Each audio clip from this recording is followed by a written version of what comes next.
Excellent. Well, thanks everybody for joining today. My name is John Seguin. I'm President and Chief Librarian here at Third Iron. I'm very happy to be bringing to you a new AI resource in our space, which is Mora.io. And we have the CEO of Mora here, John Furshett here, as well as a panel of librarians that he's brought to discuss AI topics in libraries. So we'll be talking about what LibKey does, just very briefly, since I know most of you are familiar, as well as what the workflow is with Mora, and then a more general discussion about AI use in libraries. So it should be a really interesting session. Again, I am recording this, and we will automatically distribute that out to everybody who's registered for the session. So you'll be getting a copy of that real soon. If you are brand new to Third Iron, welcome, welcome. We're a library technology company that's been around for about 13 years now, 13, 14 years. We serve over 1,700 libraries around the world and enjoy an over 99% renewal rate, basically demonstrating that our services are very valued by libraries that we serve. And we are extremely proud to be able to do that for all of them. Our focus here is developing technology that delivers fast, reliable, and informed linking from any point of discovery. And that especially now includes the new crop of AI services that are coming into the market.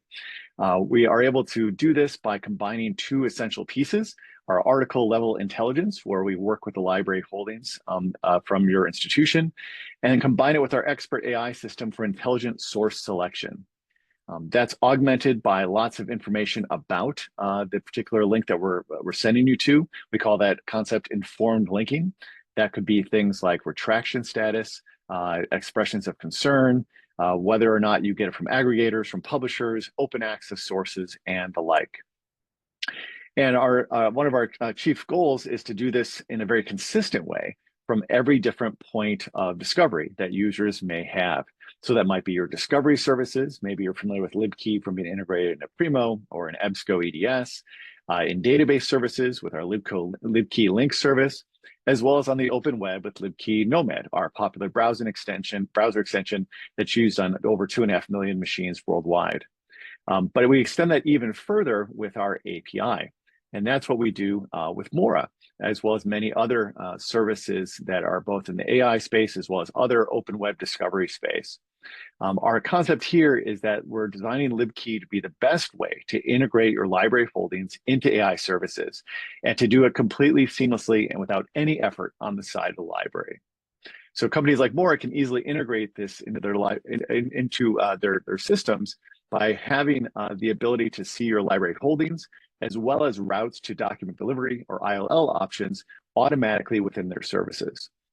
And then using our patented signposting API, they're able to then present this information in a way that helps researchers understand what the experience is going to be, even before they click something. We call that concept signposting, where you see download PDF and immediately have confidence that when I click that, I'm going to route myself to full text automatically. We also are able to signpost to various article statuses like retraction, expression of concern, etc., in real time. So informing users about that article and giving them information before they even click through to something. So with that, let me turn this over to John, and he's going to talk to you specifically about Mora. Go ahead and unmute yourself, John. Thank you. Awesome. All right. Thanks a lot, John. Really appreciate everyone joining. My name is John Furshett. I am the CEO of Mora. Let me go ahead and pull up a deck here. I guess I'll start off by saying, genuinely, John, Kendall, Dan, the whole Third Iron team, yes, the technological integration we'll talk about today is super important for our users, but it's just a great group of people in general, and I'm sure, everyone on the call is aware of that. So, John, really appreciate it. Appreciate this kind of platform to showcase Mora. We are indeed a very new company. Here's who will be kind of talking today. I'll say we've got the vendor nerds, as I'll call it, John and myself. I will go through maybe 5 or 6 quick slides, and then I'll get right into the product. And then we also have, I'll call them library legends of the DMV. That's DC, Maryland, Virginia. These are 2 individuals that actually, yes, are early users of Mora, but maybe more importantly, have really been involved in developing the product since day one, quite literally. So we have Jack Teason from George Mason's library team and Katie Hutt from American's library team.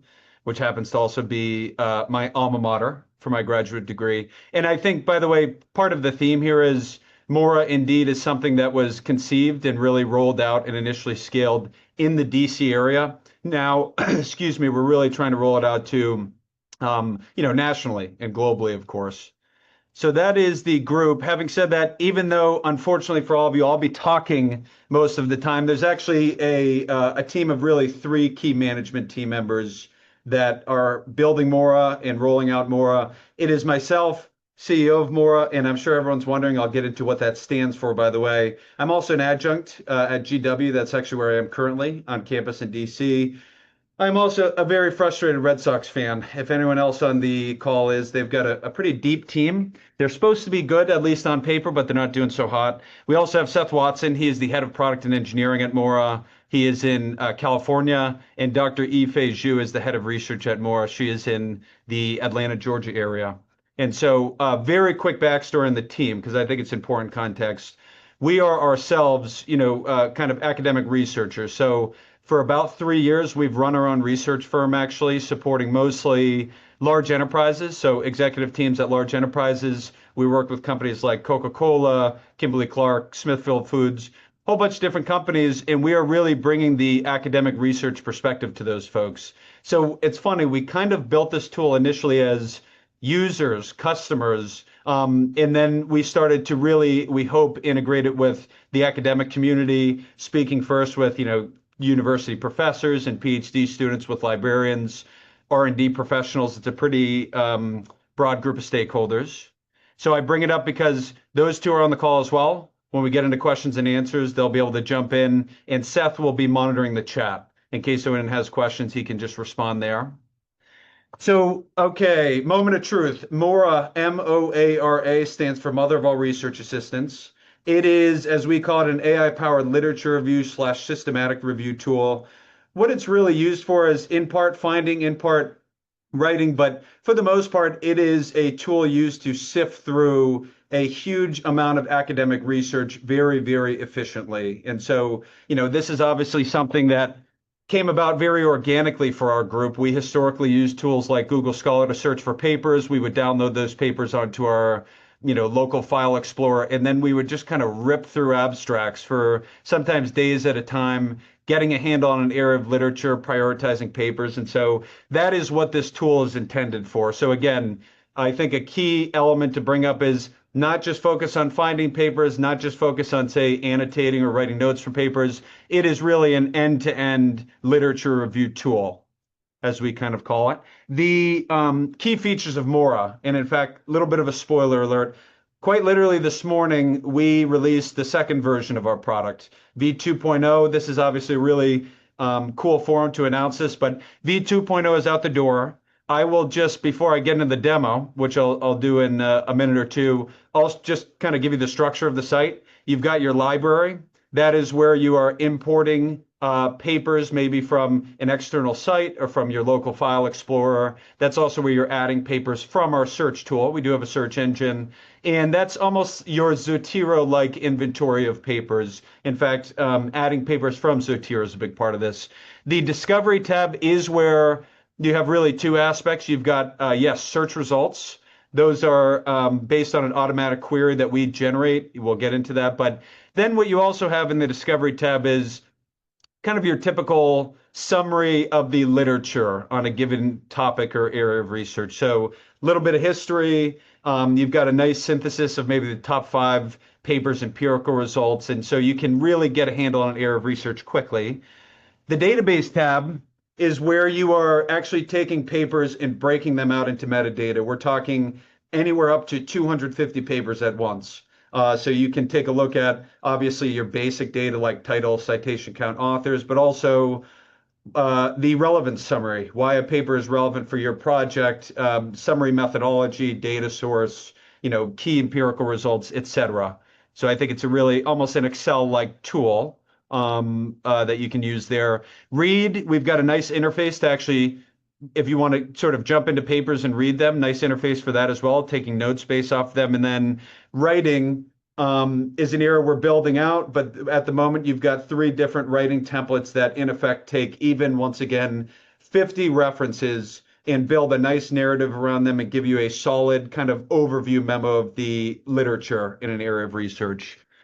So those are the key features currently. And as you can imagine, V2.0 is out the door as of this morning. V3.0 is literally already in progress. And so that is, we are building on all of these capabilities very quickly, almost entirely based on feedback from communities like this one.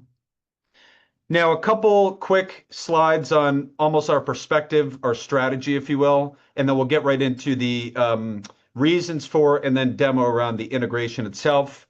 Our number one criticism of our own industry, let's just broadly say AI research technologies, is that these tools are built systematically in an inaccessible way. And so the really rough data points we've got here, which to be clear is kind of our own, this is our own data based on the conversations we have. So take these with a grain of salt, but based on hundreds and hundreds of conversations with all sorts of different stakeholders, we note that, I'll focus especially on the right side chart here, we note that there are all these really cool technologies being rolled out specifically for research purposes, specifically for academic research, academic search. However, they've got very little adoption with tenured professors, for example, very little adoption with library teams, it seems to us, very little adoption even with PhD students. And when we kind of work backwards from the why there, what we realize is, yes, features are buried in really complicated chatbots. The workflow is not very clear. The references that you need to pull are hard to find. And so accessibility is the name of the game here. Our priorities, almost by extension of that perspective, is we've got three. One aspect of our product and, let's say, kind of business strategy is collaborating directly with libraries. We feel like that is a great channel to actually speak with stakeholders who work with professors and students on a daily basis, are generally charged with evaluating the rigor and security and privacy of the tools that are actually procured on their behalf. We feel like a lot of companies are missing out on that opportunity. So when it comes to our day-to-day conversations, we're spending, I would say, a serious chunk of our time working with libraries directly. That's maybe the literal access, giving everyone in a university access to a tool, not just the ones with a really solid grant or research budget or something like that. Second piece is obviously relevant for this conversation, though these all are integrating with existing tools. We feel like we don't want to force users to reinvent the wheel on their review processes, their research processes. So integrating with obviously super powerful tools like LibKey, integrating with some reference managers, that is a big, big part of what we're working on. And then finally, this is a pretty basic one, right? It's user experience, but we really want to prioritize simplicity over just how do we jam the most functionality possible into a chatbot or something like that. We really want, I'll just say plainly, a very simple software tool and interface that researchers, as I say, of all stripes, can log into and sort of understand immediately how it works and how they can access certain data. And it doesn't require reading through pages of AI-generated summaries or something like that. So anyone has questions, please put them in the chat. And then let's get right into, hopefully, this should be a very clear kind of manifestation of all of that. We have integrated LibKey. So LibKey is a tool we've actually used ourselves in the past. We know it's a tool that so many of the librarians we speak with use. It's a very powerful tool, saves people a lot of time. So we integrated LibKey actually after meeting the team at Electronic Resource Libraries, ER&L in Austin, Texas. And all of these goals were in mind when we sort of went through this process. Ultimately, we want to meet users where they are rather than forcing them to, once again, reinvent the wheel in their own research processes.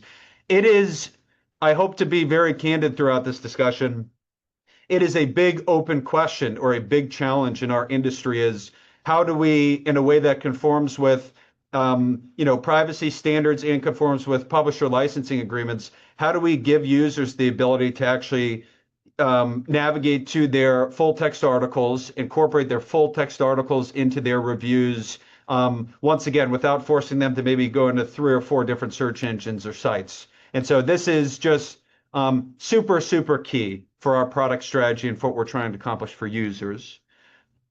Let's jump into V2.0, and apologies, I'm going to bounce around on a couple different screens.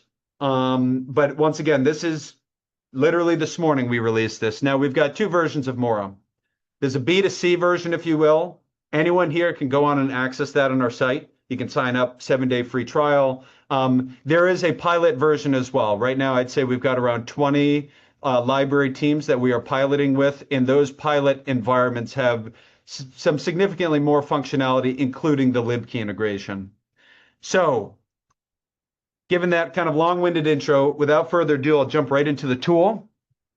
V1.0, if anyone on this call had used it before, you'll know that V1.0 was a totally different product, actually. And so it was a V1.0, a search box. You plug in some questions and you get some search results. We hope this is a much, much more comprehensive and much more intuitive workflow kind of version of this. So the first thing I'll mention is you're actually prompted not to create a search initially, but to create a literature review.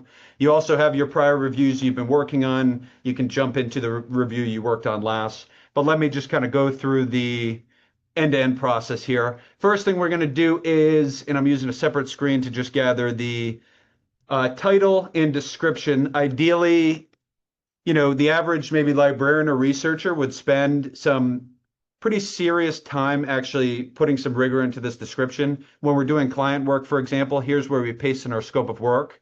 If you've got a grant proposal, maybe you paste in your abstract here. I'll talk through why this is important, but that's how we start off. And then the first thing you'll see here is that there are actually, you know, the first task of a brand new literature review is to get your library put together. And so you can do that through one of two ways. You can import papers. That's the first thing I'll show. And then you can actually use our discovery tool, which again, we'll show in 1 second. Effectively, you have some systems that do one, some systems that do the other. We're trying to make it really easy for users to go to their file explorer or go to an external site, batch upload even 50 papers that they maybe are maintaining on their own, and then maybe checking our discovery tool to ensure they have good coverage. And if they don't, if they find some papers they didn't have coverage over, they can add those pretty seamlessly. So I am going to use, apologies again to bounce around here. It's kind of inevitable. Just kind of open up my local drive. First thing I will do is batch upload maybe 6 papers on the topic that, say, I had gathered from other search engines, from a Google Scholar, or that I had from my EBSCO or something like that. So what's happening here is, you know, we are grabbing that data, the metadata, including obviously title, author, and then the abstract, and all of the kind of contents of the paper. And you'll notice, for instance, just moving this Zoom page here, you'll notice, for instance, you've got the ability to actually jump in, make sure title, author, journal, abstract, publication, you make sure it's all correct. I will revisit this page a couple times, but I'll just show you quickly. All of that now shows up in your database table. And so I'll reiterate, it is, you're doing a systematic review, you've got 50 papers. This is a really great way to avoid, you know, copying and pasting titles into Excel, plugging in authors manually, etc., which, by the way, we used to do on a pretty regular basis.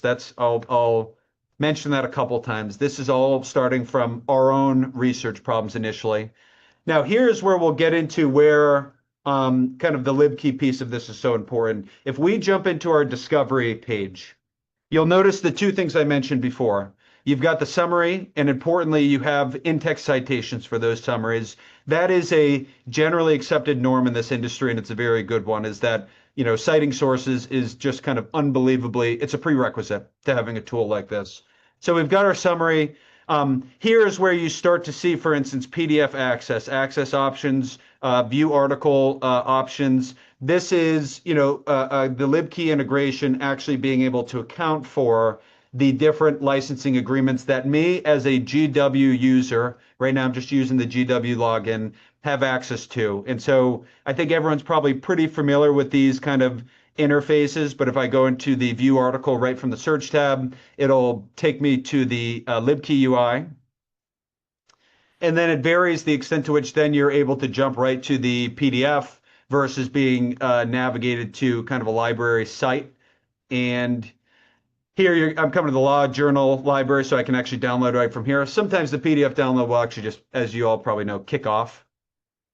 But That is that piece. And so that is the first integration. There's a couple points at which the LibKey integration shows up. That is the first one. So again, you'll notice, contrary to say 6 months ago with our tool, or I should, 3 or 4 months ago even, most of these papers have an access option, which is really, really exciting. Now, if I'm to take one of those, for example, there's a couple different ways you can use these search results. We've got your top 10 essential search results, recommended search results. You have a few different categories here, contextual. You have ideally what a user is doing is actually pouring through maybe the abstracts a little bit, doing a really quick review to see if it's a relevant article. We also have some data on why a maybe relevance score, the percentage is what it is between the keyword overlap, how recent the article is, the extent to which there is a good citation per year count, etc. And so you can either save these actually all together, and that'll spit out in your database tab, or you can maybe pick off a couple. And so if I'm picking off maybe these two, they've got the view article, not just PDF, but the view article icon. So I'll use those as an example. You'll notice a couple things. One is they show up immediately in your database tab as well. Where we don't have open access, full transparency, you are pulling from the abstracts primarily. And that's kind of a key method used in this field, is getting as much data as possible from the abstracts, but importantly, ensuring our tools and technologies don't produce hallucinations. And so if no data type can be inferred from the data in the article or from the abstract, no data type provided, pretty clear. And so going back to the library piece, if you are in a situation where you identify a couple crucial search results that you would like to actually incorporate full text article data for, that we don't have access to because they're not kind of full text, that is where you can use as a second option, use the LibKey integration to actually get access to the full text paper. And then I'll just tell you how we do it in our research. Pretty simple. I'm generally downloading this paper. I've got a PDF setting. That means it opens up automatically. Some of you might not. And then what I'm doing is going ahead and uploading the full text. So, we really did start from the question of how do we make it as seamless as possible for our users to incorporate their own full text articles into the site. And I should mention something very important. That's something we cannot do on kind of our end for many reasons. One of them is it is really on the user to actually pull their articles, use their articles in our site, and importantly, we cannot then, for instance, turn around and have those articles incorporated into another user's literature reviews. They have to be isolated with the libraries and with the individual users that import those. So now you see all that data showing up on the database tab.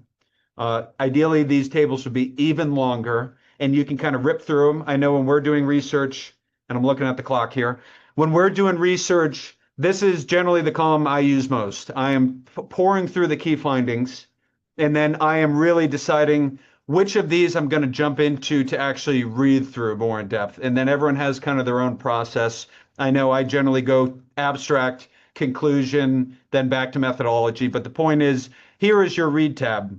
Again, very large interface so that you can actually, the text is large enough, the papers are large enough to, rather than flipping between multiple PDF tabs or downloads, you can actually just read through all of your papers together in one place. Importantly, we've got a few aspects of this in development. Right now, what I'm using primarily is our notepad. And so as I'm reading through this, if I find some interesting empirical insight, I can, record it there. I can make notes. And then importantly, that persists not only across different papers, but that notepad, you can move it around also. That persists across all the pages as well. So this is typically how at least we're organizing our notes as we go through these papers. So that's kind of key. And then the only other section I'll mention here is the write section. Now, I think it's been very important in the feedback we've gotten to ensure this is not an open-ended tool like a ChatGPT. Among other reasons, I think there is, as maybe a learning tool, it's important to not be able to use more to say something like, here's my assignment, here are the papers I want to use, write the entire assignment for me. So instead, we've opted for some pretty, tightly governed writing outputs. In this case, I'll use maybe a grant proposal example. You can flip through style guides. You can pick a grant proposal, which is kind of modeled off a typical NIH grant proposal, and then you can generate a draft. Now, full transparency, sometimes speed is a key aspect of the site. Sometimes this is the part of the workflow that takes a minute, especially obviously there's kind of a correlation between the number of papers you've got and the time it takes to generate this review.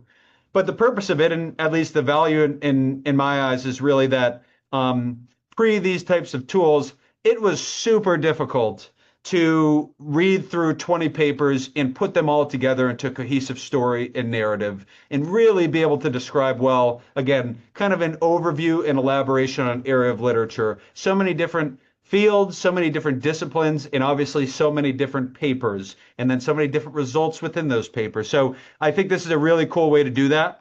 This is most helpful if you're just trying to come up with a quick memo, maybe get a handle on an area of research to inform your grants, a grant proposal or something like that. And here's where you also have some light reference lists as well. And again, you could flip through different style guides there. This is also fully editable. So you can go in, edit it, export it, and that is kind of the key there. And of course, it auto saves, but you can save manually. Finally, I'll just say settings, pretty straightforward, nothing too complicated. This is how we identify different reviews, all of our users' reviews. We've got the name and description. You can update these, and then the discovery tab will update and all of the metadata in the database table. But that is where we are at currently. So I'm really looking forward to everyone's not only questions, but suggestions. This whole thing is about getting very, very candid feedback. And the reason for that is it is a massive work in progress. And as you can imagine, we are working incredibly hard to get this right. So yeah, really appreciate it. I guess let me open it up for a second to Seth and Ife. I want to see Seth or Ife if there's anything I missed from the demo. Maybe, I'm sorry, one last data point I'll mention. Our corpus has about 102 million papers, fully cross-disciplinary. So it's a pretty substantial kind of corpus of papers that we host in our environments. That said, Seth or Ife, any other comments?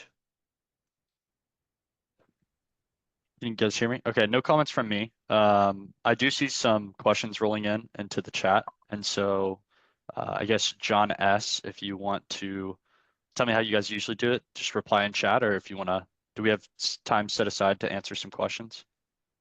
I think, go ahead, John. I was going to say, feel free to respond in there, but if you want to save any of them for the end for John or anyone else or me, if it's appropriate, to answer those, that works well at the end too.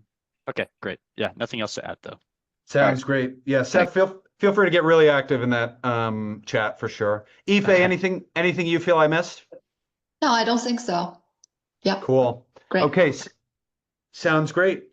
Okay, well, again, I know this is a lot of me talking, and apologies for that, but I really hope towards the end we've got plenty of time for a Q&A and time for a Q&A and a lot of back and forth. I really hope that, and I'll encourage everyone to even speak up, unmute and speak up as well.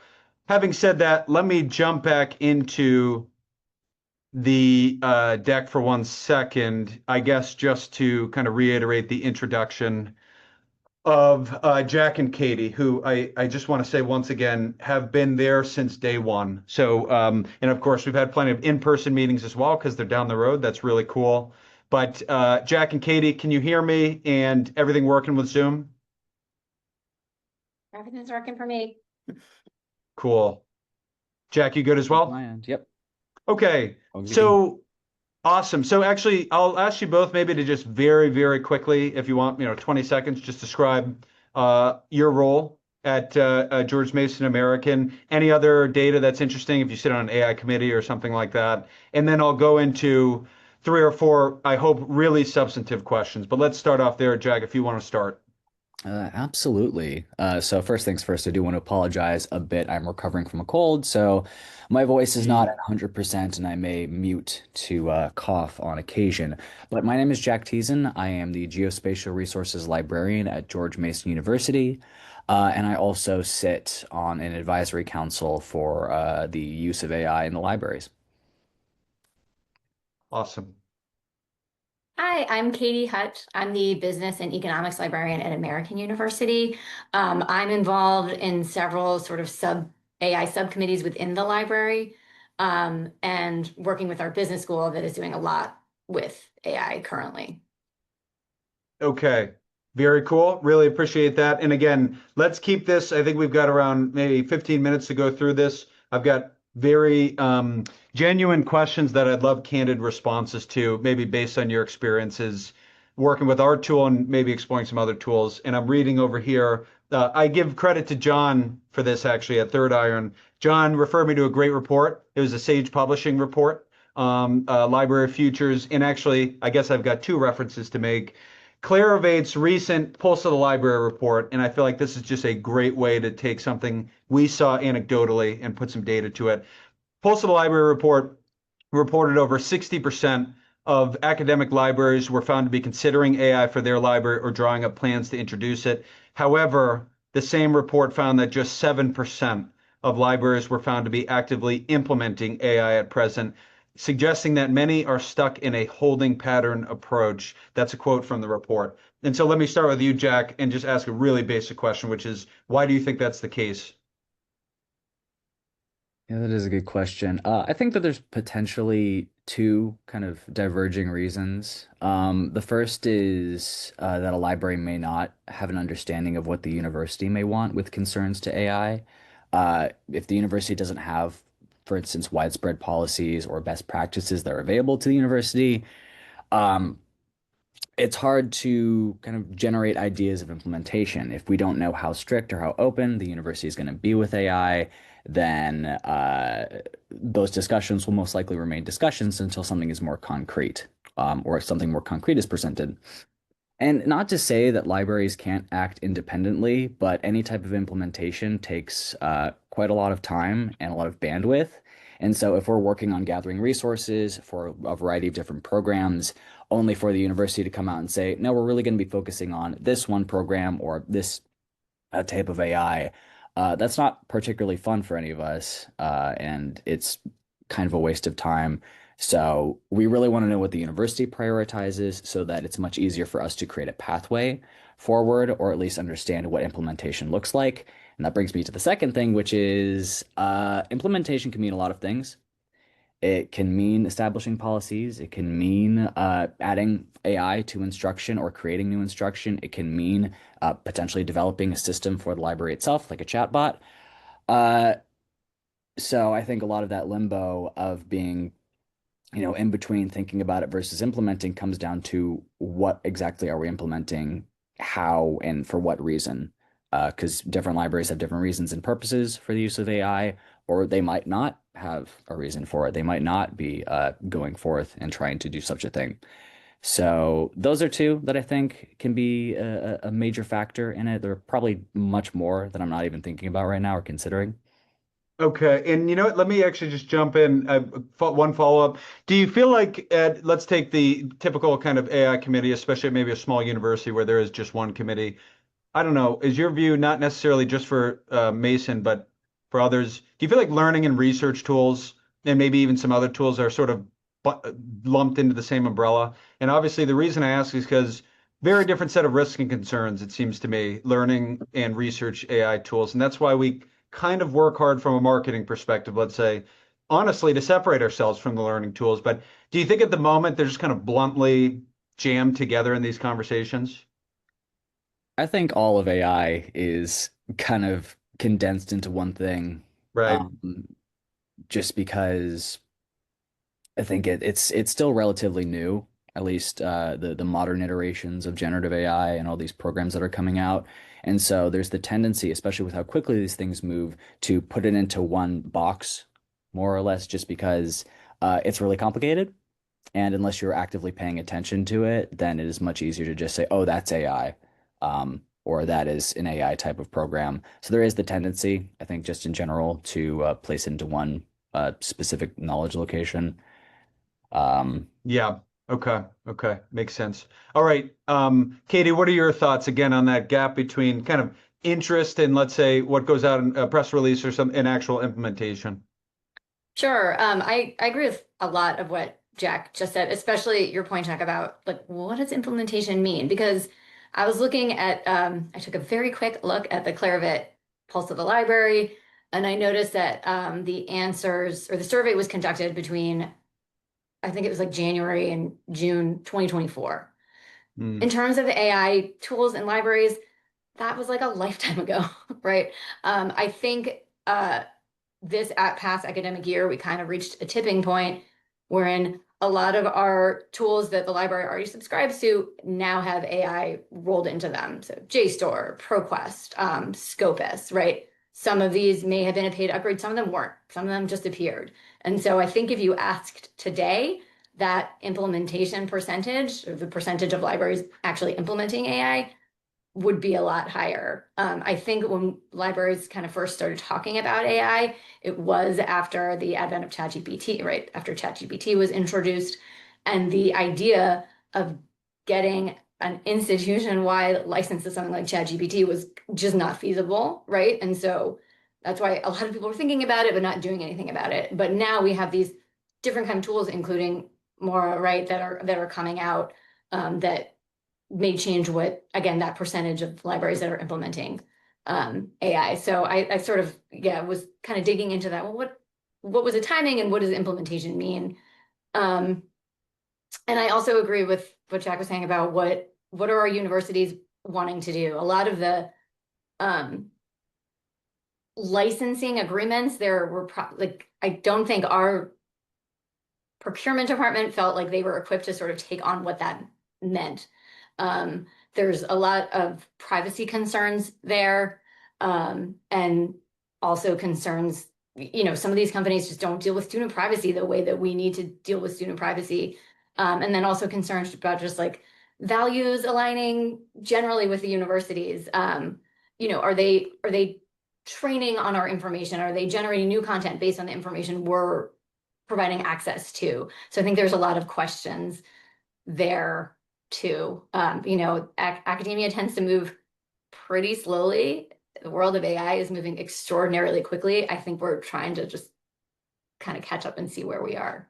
Yeah, I mean, there's a lot of really interesting things you said. I do think almost mission alignment, more so than when you're, say, trying to build a product for, say, private sector corporations. Mission alignment is really important, and almost just the reputability and trust that you can build as a vendor with library teams. That is, for good reasons, that matters. And so I do feel like that is super important. I want to come back to a couple of those, but the first thing you mentioned is really interesting. You're right. Last year is not this year. They look very different. And in fact, one of the learnings I've had myself, let's segue into another round of responses here. I've been really surprised with, for example, how great some of the LibGuides are with generative AI tools, and specifically how you should and shouldn't use ChatGPT and what research tools are out there and whatnot. But it brings up an interesting question, and a really kind of candid one I'll ask. When we were at ER&L in Austin, as I mentioned, let me put this to you, Jack.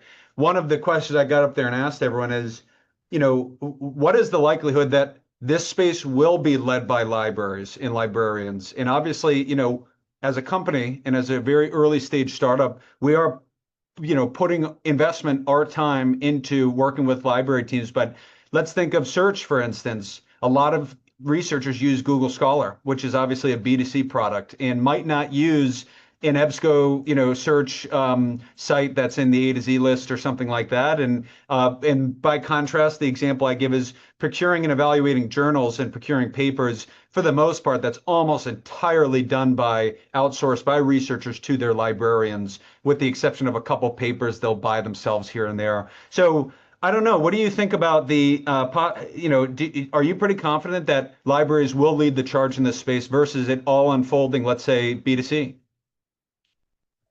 I think it's hard to say. Yeah. I'm in the mind to think that I don't necessarily believe that one specific group of professionals should be leading any charge, because you run the risk of more or less putting on blinders and losing a lot of institutional or technological knowledge that may not be available to said group. And I also think that if you ask 100 different librarians, you're going to get 100 different answers as far as what they think the field is going to be doing. Um, my apologies. Once again, the cold. All good. I think only time will tell. There are a lot of librarians who are very much champions of these new programs, these new systems, and want to actively implement them into their instruction or their work. There are librarians who are a little bit more cautious. They're waiting to see what is happening. And so as far as who's leading the charge, it really just comes down to who takes the reins. And that is a question that we can only answer with time. Yeah, makes sense. Katie, what are your thoughts? So I think it will probably be a little bit of both, as Jack said, but I think where the library really does need to take charge, and where we're trying to take charge at my institution, I know at almost all other institutions it's the same, is in leading information literacy, AI information literacy, right? This is our strength. Librarians know information literacy, but we really need to be teaching, critically evaluating the information that comes from a lot of these tools, when to use these tools, what's the value of these tools. So that's, I think, where libraries and librarians really need to stake their claim. And that's what I'm seeing. But I do think a lot of our students are using ChatGPT. They're going to be using that, as you said, just like Google Scholar or Google, right? But we need to teach them how to use it, how to evaluate the information they're getting from these tools. And do you think currently students and faculty members, frankly, do they at the moment look to librarians or view librarians as a trusted advisor in that space? And I wonder if I'll even make a tie-in. I had a class on Tuesday night that I was teaching. And actually, I'm sorry, it was last Tuesday. It was the first class of the summer semester.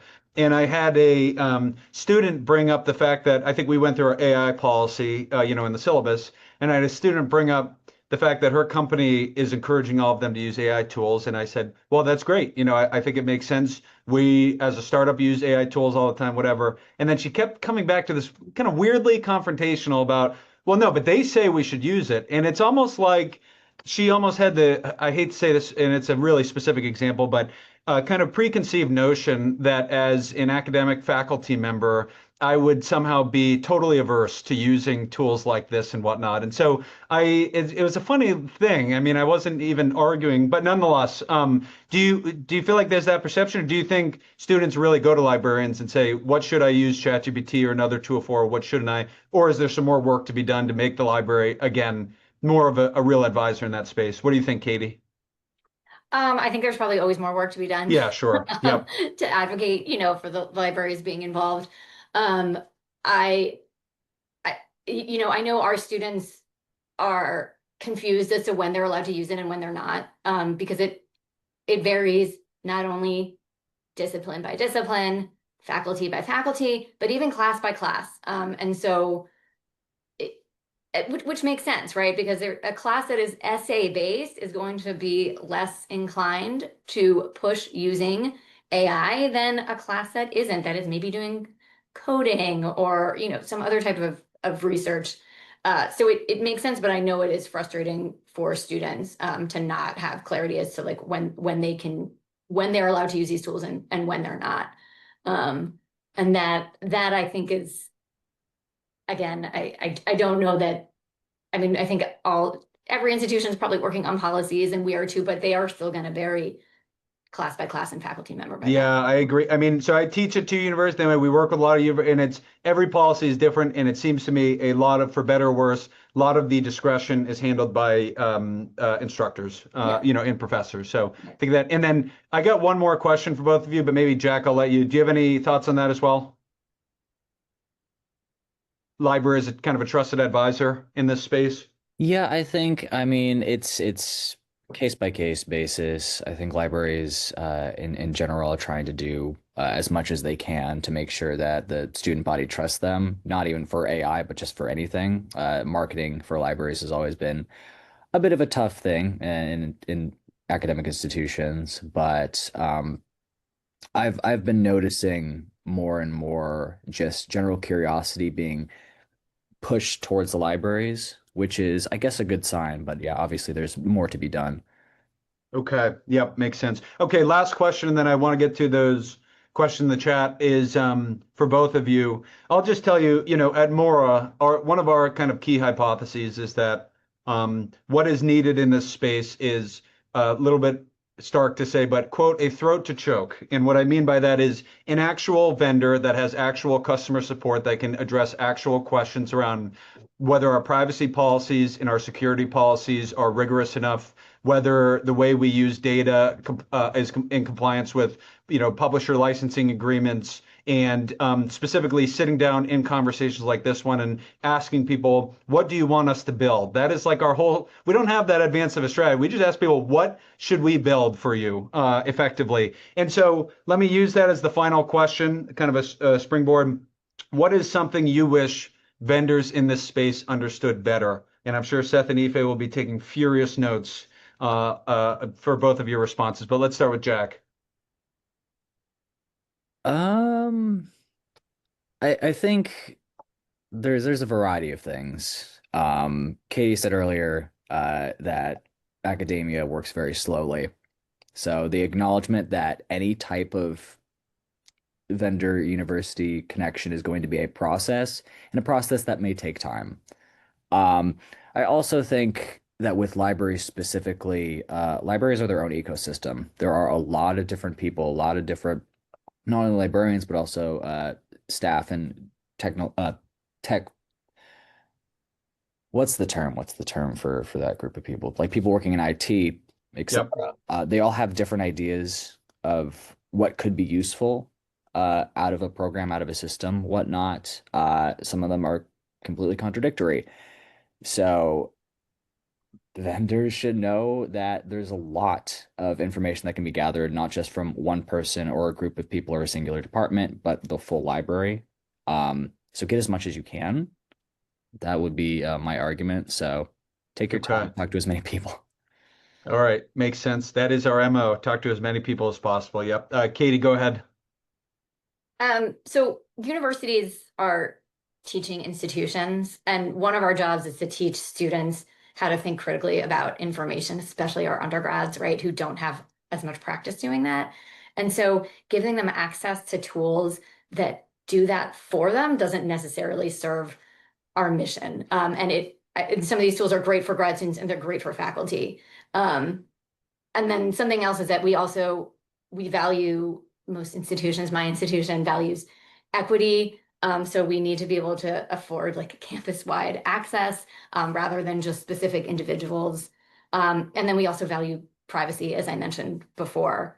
And we really do, and you spoke to this too, John, like we really do want some mission alignment with the vendors that we're working with. That is not always possible, but it's something that, as a collection manager, that I'm always thinking about. Okay, awesome. Well, really appreciate it, Katie. And yes, I'd like to think, hopefully it's clear even from this discussion. If nothing else, I hope you'll gather that our team is, I'm sorry to make generalizations, but as nerdy as everyone on this call when it comes to academic research and publishing and academia in general. So really appreciate it, Katie and Jack. And apologies to everyone, we only have 8 minutes. Our team can go over, just FYI, but let me maybe rely on Seth. Seth, I do want to kind of open it up for some verbal questions, but are there some questions in the chat you think we should really touch on? Yeah, I think a lot of them right now, and I'm trying to type out responses as quickly as possible. I really appreciate all your questions. Have to do with particularly uploading PDFs, privacy and licensing. And then I see some really great ones about the database table and kind of hinting that it's not really able to support the full SLR process. So this doing a systematic literature review process. And yeah, a couple of those that I'm working on replies. So if we want to split those up, that'd be great. Yeah, I'll take the last one. I mean, full transparency, that is, I keep going back to ER&L. That's because it was really pivotal for us. After ER&L is when first of all, that's where we met John and Kendall. So big deal there. And then also that is, after that conference is really where we said, wow, this is a really collaborative group of people. And we feel like these should be our stakeholders. And so I do feel like one of the key pieces of feedback we got, especially from, say, librarians and medical research related disciplines, were telling us Systematic reviews is a great area to focus on. However, you've got a ways to go. And I think we do have a ways to go. So, for example, being able to actually pull out, say, quantitative results from papers in a fashion that you can do maybe meta-analysis, I think is really helpful. We've got to have better bibliometric analysis, in my view. And so anyways, I would encourage everyone, please, if you have standards, frameworks, or even specific fields that you feel are super important to that process, please put them in the chat, because this is all data that we are just copying and pasting from this chat into our product backlog. Pretty simple. Actually, and I'm sorry, I do want to address the first couple quickly, but first, I want to make sure I don't forget to put this up. And really sorry, this is kind of, I've got two items here. This is kind of our plug. I'm just going to put it up for a second, but what we are going through right now, again, with about 20 libraries, is a pilot program. It is a full 1 month free 1 month free trial, up to 50 faculty members, students, and librarians. And that has the types of features we're talking about on this call, like LibKey integration. So a little bit more of an industrialized product. Okay, we could put in our email, then we could go back and forth. The reality is, I hope some of you might take a look at this and say, we'd be willing to explore and kind of go through this journey with you. If so, you can just go to the QR and schedule a call. Pretty simple. Now, in terms of the licensing agreements question, that is, I mentioned a throat to choke. I do know that pretty much all of our early customers were going through a process to actually work with their legal teams to take a look at their licensing agreements, ensure that, for instance, we're not doing any text and data mining that is out of compliance with, okay, their agreements with Elsevier or Springer or something like that. And I'll just, I can address specific questions, but the blanket statement I'll make is that we really need to not go through any automated tasks like text and data mining ourselves. It is really on the user to decide which articles they're pulling through their libraries and incorporating into the site. That is sort of the key distinction, and I really mean it. We have poured through the general licensing agreements of different types of licenses via the publishers, and we've poured through our customer-specific licensing agreements.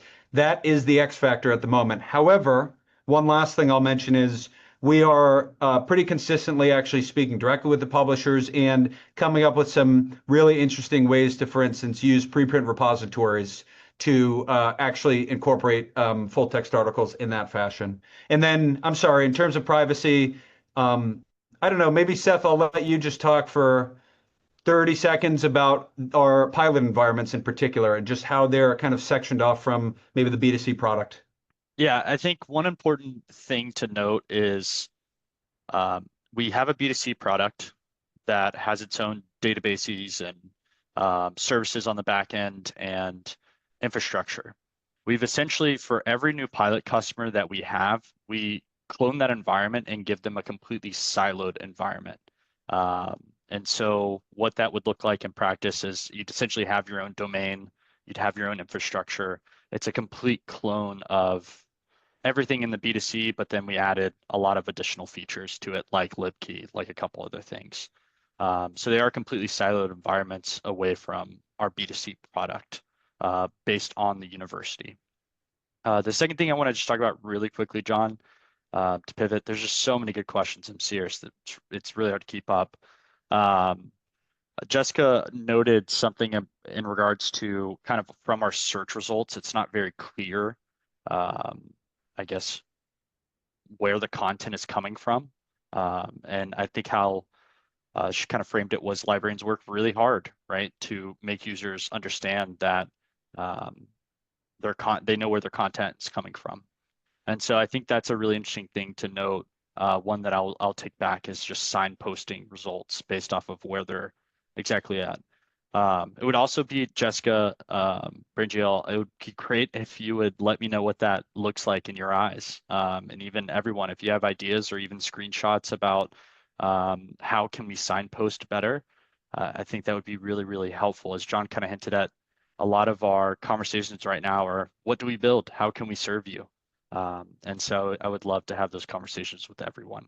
And I would actually say there's an element of the site, because everyone wants more transparency for good reason. There's an element of the site that you didn't see in the demo that I just gave, and that's, there actually is some transparency, at least into the search process. That is the process by which our results are kind of filtered and weeded out, and it's maybe 10 lines demonstrating, okay, 5 out of 200 papers display this relevance, 10 out of 100, et cetera. It didn't show up because once we set up the review, that's when that process kicks off. So by the time we hit the discovery tab, it was already completed. But I agree, more transparency into sources, I think, would be super helpful. Yep. Another thing I'm gonna just kind of go down this list, I hope. Amy Pham noted and was curious about where we're pulling our content from. And so as we do have ongoing discussions with publishers, right now we do have in-house data. In other words, we've indexed about 102 million academic papers using the Allen Institute of AI's Semantic Scholar subsidiary. And so they have a corpus of about 250 million papers. I'm sure everyone here is familiar with Semantic Scholar, and you can easily go and download them. And so what we've done is we stored those into something called an elastic index, and it's a searchable corpus now. So we've created some fancy algorithms on the back end in order to leverage AI embeddings and essentially accomplish semantic search or nearest neighbor searching. And that's how we're able to take the context of the title and description that the user inputs into kind of their project setup, or if they edit their settings, the title and description. And we use that context to essentially run nearest neighbor search or semantic search, if you will. We also do a hybrid search model, so we are doing keyword overlap. So you can consider us Boolean search and also nearest neighbor search. I hope that helps with Amy there. I don't know if you want to add anything there, John. No, I think you covered it pretty rigorously. Let me ask if anyone didn't have a chance to put in the chat, has any questions, they can just speak up verbally if you'd want, unmute yourself. Otherwise, Seth, maybe you could I see 55 chats, so I assume there are some other questions. But Yeah, anyone verbally want to unmute and ask anything? I'll just throw out that offer. Okay, Seth, let's maybe pick one more. I know we're at time. Maybe one more that's kind of crucial. Yeah, if there is I one. think this is another great one asked by Jessica. And she just asked, who are our competitors? Where do we fit into the space? I think that'd be a great one to leave with everyone. And I'll also just note our friend Michelle Kraft. Hi, Michelle. Asked, it would be helpful to know how this compares to like Research Rabbit, which is a research tool. Gemini is a AI LM, but things like that, I think that would be great if we just leave everyone with that. And then I'll save this chat and I will email everyone a reply. I promise. Yeah, I think the main answer, the answer is certainly our main competitors, even though we feel we've got some really interesting angles on this, definitely would be companies like Elicit, Cite, Undermine, Research Rabbit, Consensus, Inara, Litmaps to an extent. Each tool, just like any industry, definitely has its own kind of angle. I would say our angle is maybe threefold. One of them is that we really are trying to rely less and less on the academic search process. I know we've gotten feedback on this not being such a great narrative, but the truth of the matter is we feel like academic search is something that will continue to happen through multiple different search engines. We also feel like, frankly, from a business perspective, there is a lot of investment in huge LLMs being poured into and built around search. And the new tools coming out are, in our view, only slightly better than even some of the legacy search tools. That's just, me being fully honest. And so I think that's one piece of this is we don't want users to be fully reliant on our search engine. And we know for, again, systematic reviews, for instance, users will continue to use multiple engines. And that's not even, by the way, speaking to the fact that many researchers have big file explorer corpuses of papers or Zotero inventories of papers that they just want to be able to import into the site. So I think that is maybe one piece, is that we're really trying to give users a lot more control over what papers they are kind of including in their review. I also, maybe the second, perhaps most important part of this is the accessibility part. I'll give you some weird metrics we track or that we try to stay on top of. Average length of the textual outputs of our LLMs. We try to keep them very, very low. We really feel like the average researcher, very experienced research professional, is not that interested in reading through long AI summaries with papers that have been selected by another tool. We want users to be able to select papers they care about and then get very small shards of data about those papers. That way they can not necessarily be replaced, let's say, the research process doesn't get replaced. They're just able to rip through papers much, much more quickly. So it's in part a look and feel thing in terms of user experience as well. And maybe the last thing I'll just say is just the comprehensive end-to-end workflow. We feel like, I'll reiterate, a lot of users use those tools. We did, by the way. All of this started because we were daily active users of probably 10 different tools and realized they, frankly, weren't really getting the job done. And part of that is because we really feel like search are the best use cases there. We want to be able to handle writing. We want to be able to handle data tables. We want to be able to handle actually reading and annotating. And so that would be probably the other piece. And then I'm very sorry. Lastly, build for libraries, obviously relevant for this crowd. Usage analytics and usage data, everything I've talked about, privacy policies, rigorous security policies, being able to fill out a VPAT form. We want to build that position in this market. That is kind of our strategy.